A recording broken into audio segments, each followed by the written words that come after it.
You feel good? And remarkably, the answer might actually be yes. That's the goal. You might want to live long, but even more important, you want to live well.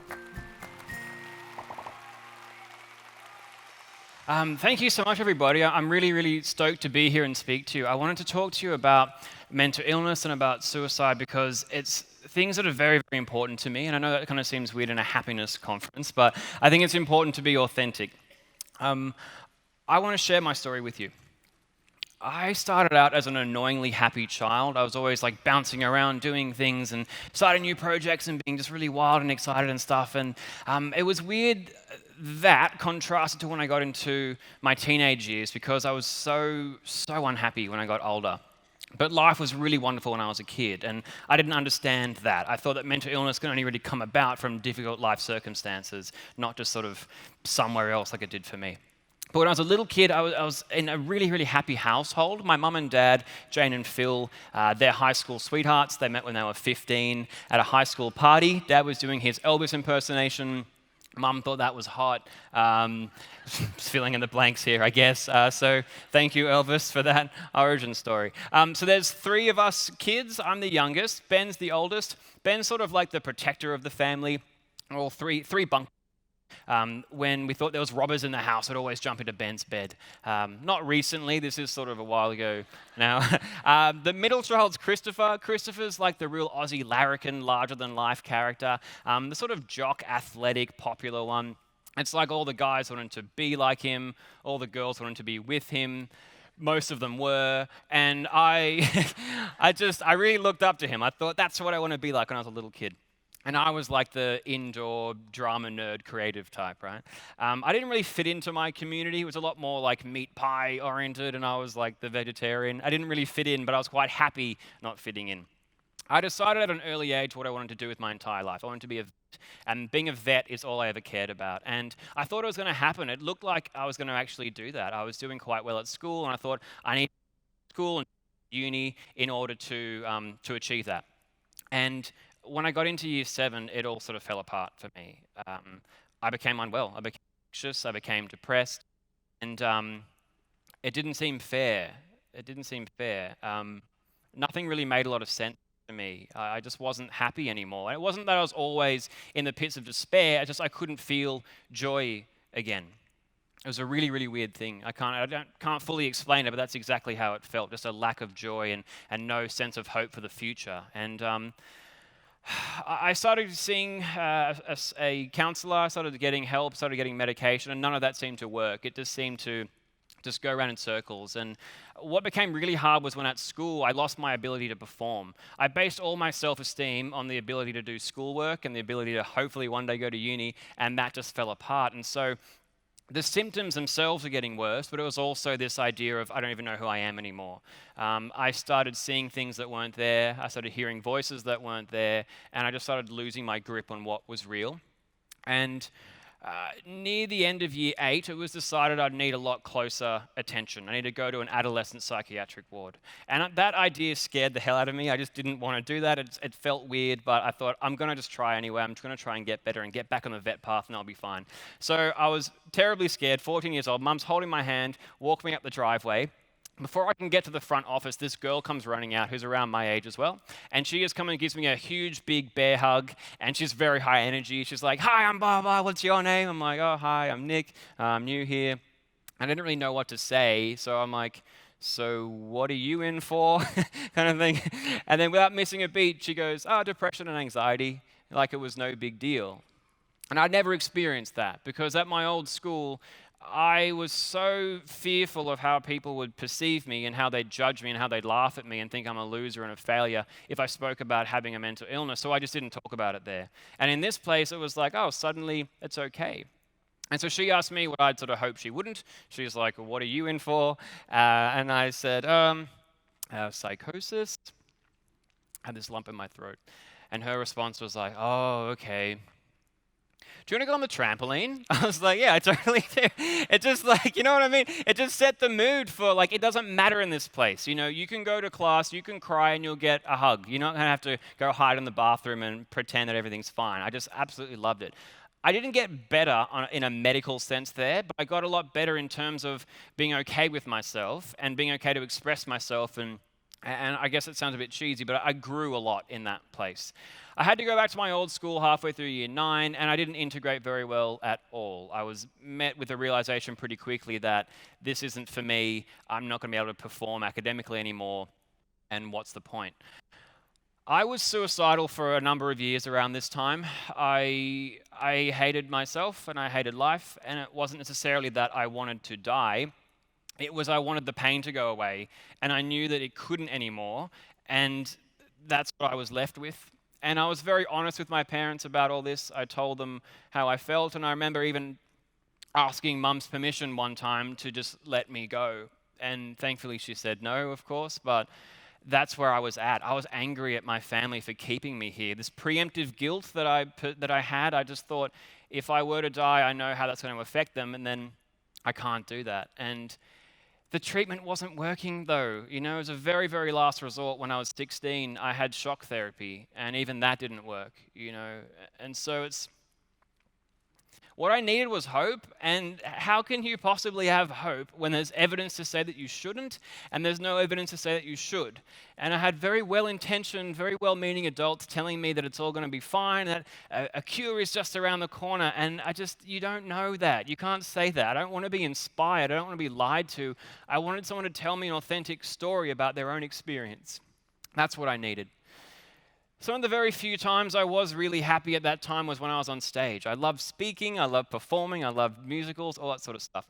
And sometimes people would ask me, if you're so depressed, why are you so happy all of a sudden, you know? I didn't have a good answer for that. I didn't know why. I just sometimes felt good. But it felt weird that didn't sit with who I really was as a depressed person.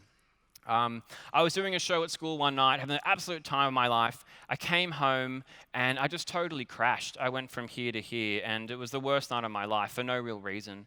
I called a friend of mine on the phone. She helped me. She got me to call Lifeline. I spoke to a counselor there, and they at least got me to go to sleep, to kind of just worry about it the next day, right? The next day, I woke up and the light was coming in through the window, which was weird because usually I'm woken up so much earlier than that. And I was sort of like, oh, what's going on around here? I went downstairs and my whole family is there and they're all crying. And I'm like, this day is getting weirder and weirder. What's going on? My parents sat me down and explained to me that my brother, Christopher, had taken his life the night before. And he was the strong one. You know, I was the one, I felt I was weaker, and he was meant to be the strong one. And there's so many emotions in that. There's so much in it, and I don't know how to put it into words, but it just changed our whole family, and it changed me. And I mean, there's all the things you'd imagine of it just being so hopeless and so dark and all that sort of stuff. But what was weird is that it felt good to feel good sometimes. You know, we stopped having Christmas that year because it didn't feel right to feel good. And I struggled a lot with trying to get well again. I saw up close what my family went through, and it wasn't like that was like an inspirational corner turning. It was just, that's off the table now. I have to either get well somehow, even though I'm not in control of that, or I have to just live out my natural life like this. I went to another hospital shortly after that, and I got the right treatment. I got the right diagnosis. I got the right medication, and within a few months I was pretty much fine. I say pretty much fine, I mean maybe like 80% fine. It still took a number of years of talking therapy to really grow into myself again and regain my self-esteem and sort of set new goals, because I wasn't going to be a vet anymore, and work out what I really want to get out of life again. And you know, it's maybe only a few years, a handful of years that I couldn't function and that I was unwell, but it's a lifetime, really, particularly for an adolescent. I didn't get to experience all the normal things that people get to do in their teenage life, and I felt that wasn't fair. I tried to understand it and where it all came from, and I never got an answer. And eventually it was when I got a lot better. I don't really care about where it came from. I just want to get well again and live life again. I I didn't go to uni, but I found something that's a lot more meaningful to me, which is this. I get to live this new dream now. I get to speak to people everywhere, and that's what I do with my full-time job now, is communicating what mental illness is and what suicide prevention is to people from a very personal point of view. Because to me, stats and figures weren't very exciting. I know they are for some people, but for me, I really needed that authenticity. I learned a lot about storytelling through my mum. My mum used to be a journalist, and I encouraged her to write again. A part of my condition was that I couldn't remember. So part of it was, I had this sort of mental fog. I couldn't think straight. I couldn't read anymore. I had lost my ability to read entirely. But I couldn't remember my life. And so I said to Mum, I really want to remember Christopher again, my brother. Can you bring that back for me somehow? And my mum wrote this wonderful, wonderful memoir called Missing Christopher. And it's one of the most incredible things I've ever read in my entire life. And I've only read 3 books in the last 10 years, but it's definitely top 3. And but it's just so raw and so honest and so real. And it highlighted what Christopher was like, that he was quite a sensitive, fragile person in some ways. He wasn't this tough guy he presented himself to be at times. And my mum deserves a lot more confidence than she has. And I said to Mum, you have to take this book to a publisher. And Mum says, no one's going to want to publish. And then it was published by Allen and Unwin, huge publishing house. And then Mum said, no one's going to want to read it. And then it was really well read and really well received.